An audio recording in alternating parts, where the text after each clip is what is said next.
Coming up in this episode of Behind the Sound. Because I do dancehall music, solely dancehall. And they gave me some reggae instrumental and say, try these. I was like shunning, I'm like, that's not me, that's too soft, you know, I'm grimy, I'm a thug, you know, I'm singing hardcore stuff, you know what I mean? It's going down, people gather around, grab a mic, let's rap, it's behind the sound. It's going down, people gather around, grab a mic, let's rap, it's behind the sound. For all the wrongs and the things you did, karma not gonna make you walk away. For all the innocent life you taken away. That's Skystar on the mic. Karma not gonna make you walk away. And we're live on Behind the Sound, baby. Than your conscience, with the 6 fans so longer than your pants length. So you catch it pan window and pan fence. All you have are innocent human strength. You and your gunman friends that keep up being nonsense. When you come round the place feel tense. Nobody in your place, they don't wanna be friends. Better no karma, innocent defense. To time we leave them, you hear this my friend. All the wrongs and the things you did. Karma not gonna make you walk away. For all the innocent life you taken away. Karma not gonna make you walk away.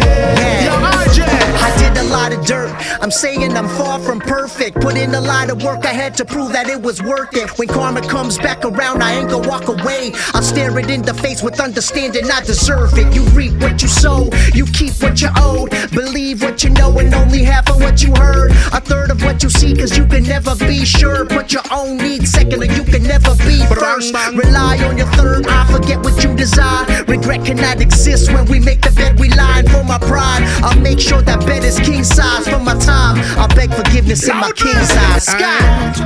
Get your 6 fans so longer than your pants length. So you catch it pan window and pan fence.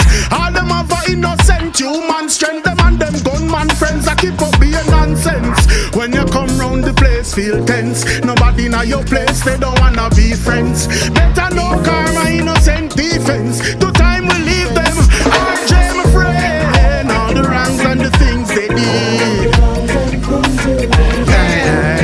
Karma not gonna make you walk away. Sky. For all the innocent life they taken away. RJ.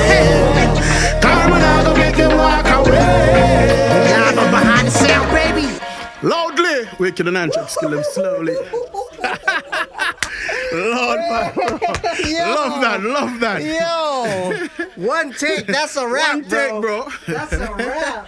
What is up, everybody? Welcome to this episode of Behind the Sound. I can't tell you how excited I am to have this next artist on the show. He is Juno Award nominated. His single Karma has been blazing up the charts at number 2 since August of last year, which he just performed in the booth that you got to hear. He is the new face of reggae and dancehall in Western Canada. Ladies and gentlemen, please allow me to introduce to you the one and only Skystar in the building.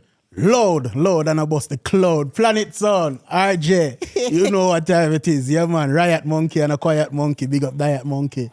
That is it. I appreciate you being here, man. Thank you for making your way down to the studio. How are you? I'm good, man, and it's a joy being here, and thank you for having me in the studio. I'm glad we could I mean? finally make it happen, man. This track that you just blessed the booth with, tell us about the song Karma, how it came together, what it's about, and what the song has been doing on the charts. Crazy, man. Karma is a song about, all the wrongs and the things that you do in life to a next being. Just remember that karma is always there to take revenge for the innocents. You know what I mean? So, but Karma is a song that is on my EP, Sky's the Limit, the EP that just got nominated for Reggae Recording of the Year. Congratulations. With the Junos, yeah. And Karma took me places. One of my first reggae songs, reggae, authentic reggae songs that we released. Karma took me to Europe, to England, it took me to the Americas. You know what I mean? It took me all over Canada. You know what I mean? And it's been on the chart, Rebel Vibes, top 10, 100 Canadian chart for the longest time now, since last year, August. Insane. Yeah, man. Let's keep it going with the remix, baby. Yes, man. Now, that remix that you did, crazy. Crazy. Thank Yo, you, man. It Thank surprised me, bro. I appreciate you. Surprised me, I swear to God. appreciate you. Yeah, and I just want to say, Karma is a song that's always been played on CBC radio, thanks to Tarek Johnson, you know what I mean? And yeah, it's a good look. And so, I mean, the Juno nomination is that's a big deal because you are, as I understand it, the first solo reggae artist in Western Canada to be nominated in this category that's been around for decades, right? That's a great thing, you know what I mean? Great to be a part of greatness and to know that I am the first of so many things as a reggae artist in Western Canada. It's mind-blowing, it's unbelievable, you know what I mean? It's so surreal. It's a je ne sais quoi. I can't even explain the feeling. You get me? So, yeah, man. And thanks to my team. My team did a good job. You know, I got good mentors. I got good people in my corner to help me, to push, to do the right thing. You know what I mean? And I got to say shout out to Arlo Maverick too. I'll never say shout out to Arlo. Yeah, man. Of course. Shout the out GOAT. to the GOAT, the boss. You know what I mean? Yeah, man. And shout out to Diet Monkey Vigilante Entertainment. You know what I mean? Shout out to Big Rich. They all play the game. They all come together to make sure it work. You know what I mean? Let's talk a little bit about that team because off camera, we were talking about the importance of having people around you that you like and trust. And you've been in Canada for just over 10 years, moved from Jamaica, and the team that you're working with out there now, you have some people locally here in Toronto as well, but the part of the team is out in Jamaica, and you grew up with these guys, from producers to big hitters in the industry out there who have seen you grow as an artist since you were up until 15 years old. Yep. So tell us a little bit about that rich history in Jamaica, where you come from, where your roots are from, and how important it is for you that you have a team like that behind you that you can like and trust. Growing up in Kingston 20, migrated to Mudtown, St. Andrew, then back to Kingston 20. I was just a street kid on the corner, you know what I mean, doing music. And I met Mark Francis, which was my first mentor and manager, like a father, you know what I mean? And it took me to meet with Vigilante Entertainment. That's with Dean Mundy when I was a kid. You know what I mean, of 14, 15 years old. And I recorded my first professional song with them, and it was great because then I saw how music was produced from scratch. Like they gave me the drum, just the drums alone, and I had to come up with the melody, the song, the whole song. And Crazy. Then they create more instrumentals around it after. And I watched them mix and master. That became my first radio play song all over the island. It's called Rude Boy. And, I've been with them since those times because they started grooming me. It wasn't just saying that, yo, you're an artist, just spit magic. They knew that it was more important to develop me, help me to develop as a man first before the superstar. You know what I mean? Because as a man, then you can conquer the world. But as a superstar, how are you going to conquer the world if you're not a man or a person with certain sense and knowledge first? You know what I mean? So, yeah, I never diverted from those people. They become like family. I never signed a paper with them ever in my life. There's so many times I'm like, yo, sign me. And they're like, yo, if we have to sign, we can't be friends. Right. We can't be family no more. I'm right. Like, I like that. Yeah. So I'm like, okay. I came to Canada. I met Big Rich. Big Rich starting to take me around, Edmonton, that's my road manager, Big Rich. And he's, trying to connect me with people, trying to get me into studios and stuff. So I got into Soundproof Studio first. Then I got into Wisdom Studio. I met with Sniper, Teletime, and a bunch of artists, you know what I mean? But then we were doing this music, but there wasn't no structure yet. It was just grimy street stuff, Skystar, locking down Edmonton streets, tearing up Toronto, tearing up Calgary, tearing up Montreal. It's just the street, the grind, And then I met with Arlo.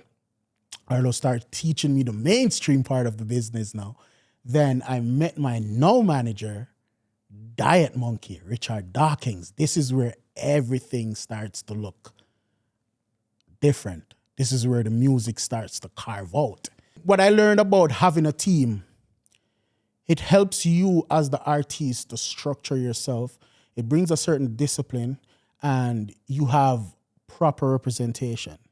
People that speaks for you, as opposed to, it's not like we're ignorant or arrogant as artists, but at the same time, these people have their own professional lingo to navigate the industry and the market. You know what I mean? So I realized that from the get-go that, yeah, you need representation. I'm the artist. I can always come up with music, but and it also allows you to focus on being an artist. Exactly. Which is the important part. And you can focus on being creative and not get bogged down with the marketing, communications, and the business side of it, but still be involved with it, but trust that you have people around you that can do that. And I love what you mentioned about, going back to your roots in Jamaica, about being taught to be a man first, because as you grow as an artist and when the stardom comes and the fame comes, which it will for you, I mean, you're at that level that you are, it's not a question, a matter of if, it's a matter of when. All of those traits and characteristics about you as a man, as a person, as a human being will be amplified.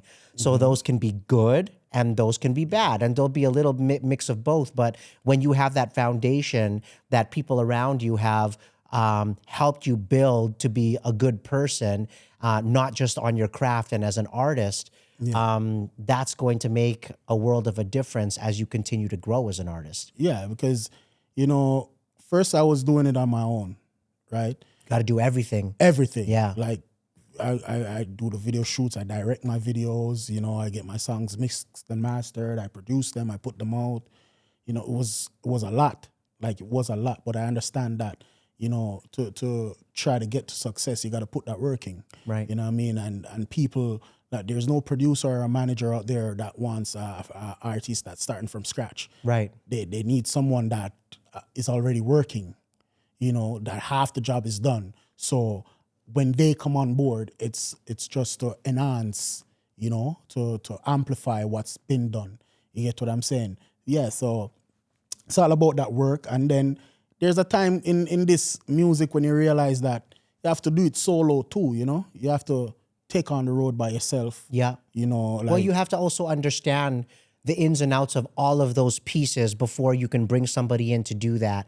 And also budget-wise, you can't just, hire a team. You got to find people who believe in you, where you can partner with. And like you said, you've established your game a little bit already as an artist with an audience that somebody can help you take that over or amplify it, just what you're already doing, right? Yes. Yeah, man. And they got to know that they will continue to see Skystar. Skystar will never stop. You know what I mean? And what was it about, you kind of, the way you were describing when Diet Monkey came on board as a manager, it kind of seemed like a switch got flipped, the way that you were describing it. What was different about everything that happened up to that point when taking on a manager? It was like meant to be with Diet Monkey and Skystar. Because he wasn't looking for money. I'm not looking for money. We're just looking to, build. We can build something. Yes. We can disrupt this game. We can change this game. And he has the same mentality as me. Like, we're seeing, it's just weird that we're seeing the same thing. You know what I mean? And he said, Sky, let's do this again.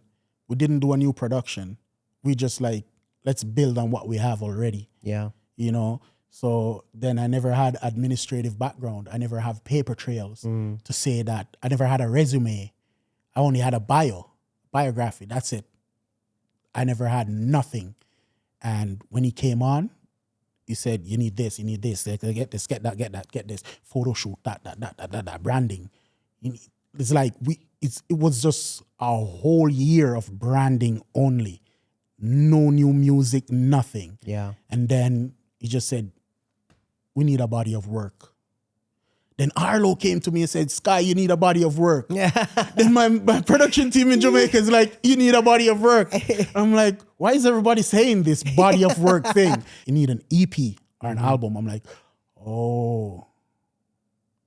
But now I'm singing these grimy songs. Have you just been putting out singles Yeah. until then? Is that why? Okay. Yeah, because I'm getting a lot of traction for my singles, right? Yeah. Like I'm ruling the streets for my straight singles. So I'm Right. not. EP was the last thing on my mind, right? But as I said, like there's no structure. Yeah. So I started to record, and I because I do dancehall music, solely dancehall, and they gave me some reggae instrumental and say, try these.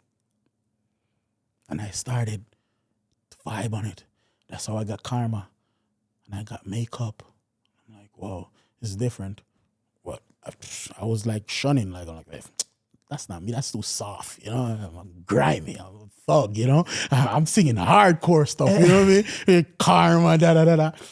Then, boom, Karma just started taking off like this. And I'm like, what? So did that surprise you, or when you had recorded it and you let other people listen to it in your circle, did you know you were onto something, or was it a big surprise? They knew. Yeah. They all knew. Everybody was saying, this is a song. I knew too. I'm See, gonna and you be knew real too. with you. I knew too. The second you sent me, and they were, like I said, they were all fantastic. The EP was dope. Thank you. And Karma, for some reason, content, beat, everything just came together on that one for me. Yes. And it just spoke to me. So Yeah. I'm not surprised that it's getting the traction that it is. Bro, RJ, I'm gonna tell you the truth, bro. When my producer, Dean Mundy, he keeps saying, yo, Karma is a song. I'm like, yeah, Karma joke song. Yeah. Soft. You know, it's like, yo, bro, I keep but everybody, like every radio station, they keep saying Karma, Karma, Karma. Every ride up, Karma. You send everybody the EP, the only song they sending back, Karma. And I'm like, okay, something is special about this song. Well, so, when you talk about being surprised with that song and it's kind of a softer, more mainstream than the street thing that you're used to, how important is it for you to walk that line? Because something you mentioned earlier is that understanding not only the business side of it, but what is marketable, what is the package that people are going to want, but still not deterring away from who you are as an artist. So it sounds like Karma, with that single, you're able to walk that line of Skystar doing your thing, of who you are, and then smashing on something as well that audiences are really taking to, that could be a mainstream hit. Yeah. So can you describe, like, what was that surprise like to you, and how does that change or not change the way that you're making music moving forward? It doesn't change how I make music at all. It helps me to mature, to understand that you want to stay hungry or you want to eat. Is it about the hype or is it about a financially stable life? Which one of them? Are you going to put them in a balance, or just going to be running because of the hype over there, but over here is deteriorating? Right. You know what I mean? So I had to choose, yo, this is the way. Yeah. I do all kind of songs, any song. But at the same time, when I do the social commentary, that's what's pivoting. That's what propelling Skystar to a next level. Now I'm being looked at by the industry. I'm getting looked at by Alberta Music. I'm getting looked at by Edmonton Arts Council. I'm getting looked at by the Toronto Foundation for Music. I'm getting looked at for Calgary Foundation for Music. I'm getting looked at by CBC, the Junos, the Rebel Vibes, the Reggae North. You know, I'm getting looked at by Vancouver Sun, like in Europe, in England, you know what I mean, USA, Coca-Cola Studios in Los Angeles. So it's not that I'm diverting. I'm just incorporating. Diversifying. Exactly. I'm diversifying. I'm diversifying the music. I love that. So what you're saying is you don't need to be one or the other. They're all still Skystar. They're all still valuable. Because you never know. Because remember, I do grimy music too. And I got popular songs that's grimy, that propel me in the streets, you know what I mean? That propel me in mainstream too. So, but when I do these conscious songs, these social commentary songs, these songs that can play anywhere, I get to go to Lee Ridge Elementary School Yeah. to go read for the little kids, for the little babies. So that's showing something different. Yeah. You know what I mean? I get to go on festivals that would never even booked me in the past. You get what I'm saying? So now the songs that I looked down on because I thought they were soft, I got Juno nomination from them, fam. Yeah. So that tell me a whole heap of things, you know what I mean? So it's all about maturity and growth. It's, you know what I mean? For some of the other young artists out there, Skystar, you talked about you worked on your branding package for a year. You didn't even make new music. You focused on promoting the music that you had before you even transitioned to another body of work. And then you talk about a body of work. So now we're talking about an EP, a collection of music and sound that depicts you as an artist and shows to the world this collection now of music that is Skystar. That can be a truck, that can be the Ferrari. What are some of the other milestones or tips and tricks of the trade that you would advise other young up-and-coming artists to watch for that were milestones for you getting to the Juno nomination? Because, like you said, nobody starts at the top and you just end up digging yourself a pit. I would say first and foremost, have people around you that you trust and love and respect. People that wants to see you get somewhere. So important. Yeah, that's very important. That's the first step. Second, you want to make sure that you're documenting everything, every step of your journey in the music, every achievement, every milestone. You need to document it. Keep records of all this. Put it in a uniform format. You get what I'm saying? Then being an artist, whether you sing, you dance, dub poet, spoken word, it doesn't matter. That part is already you. That's already your talent. You're blessed with that. No, you got to focus on image. You got to focus on marketing, branding. You know, a lot of us is like, oh, we don't have any money to do this. We don't have any money to do that. But if you sit and wait for the money, you'll never do it. There's simple ways to do it. You know, just go get some cheap clothes. They sell cheap clothes. Buy some cheap clothes. Put yourself together. Look the part that you're playing. You're selling you. Why should 10 people over there stop to look at you? Right. Because you're singing? Because you're dancing? No, they look at the dance last. The first thing they're looking at, your attire. Right. How you look. Who are you? Why should we look? Last thing they're going to be walking away with, yo, he's a good dancer though. Yeah, right. He's a good singer, you know what I mean? Yeah. So that first impression. Yeah. First impression. Secondly, do not rush your talent. Hone your talent. Help it to get more, better. Sharpen your talent. Then when you put it out there as a product, package it properly, put it out. Then have a plan to push this product and keep it in front of people's face. Because I've seen, I can't tell how many times I've seen this, RJ. I've seen my peers, not bashing anyone or bad talking anyone. I've just seen my peers in my genre. They'll put out a song and they'll post it for a month and that's it. That's it. It's done. Then they want to do something else. But I don't know the song yet. Yeah. But you're moving to something else. You're confusing me. Right. You get what I'm saying? Now, you put out something, it's a product. You got to advertise that product right through until that product starts to sell in the market on its own. Right. You get what I'm saying? It's like Pepsi, Coca-Cola. They're billion-dollar companies. They never stop doing advertisement. So who are we, like the little us? Like, why can't we push on, you know? So for my advice to young artists, stay consistent, focus, do not rush, take your time, get your product properly, get your team together, get your plans together, document your lifestyle, go. I love that. Seek opportunities. Do not wait on people to call you for a show. That's right. Go look for a show. Build your own show. Yeah, build your show. Build your show, jump out, reach out. Yeah. Yeah.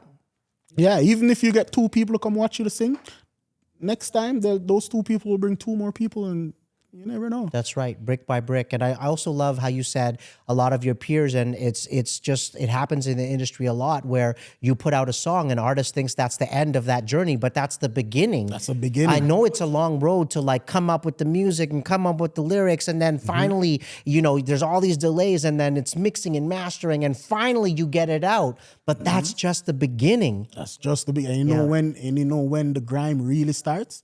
When that song starts to pick up. Right. When that song start gaining traction, Right. that's when the grind starts for real. Yeah. Because no, you gotta go harder.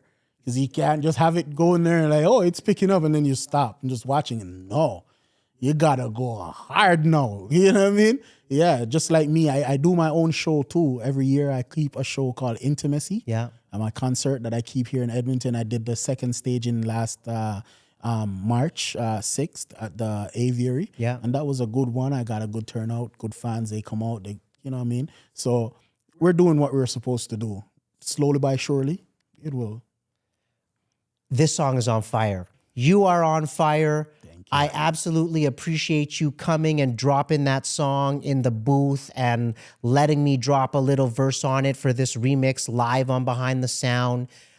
Just so grateful that you popped into the studio. Everything about you screams professional. Like you said, when you walk in the room, you look the part, but you also delivered. Like I said, no word of a lie, that might be the first and only time we've done one take of the performance, in and out. And I know, I've been producing for many years now, and I've been shooting videos and directing videos for many years. I know when we got it.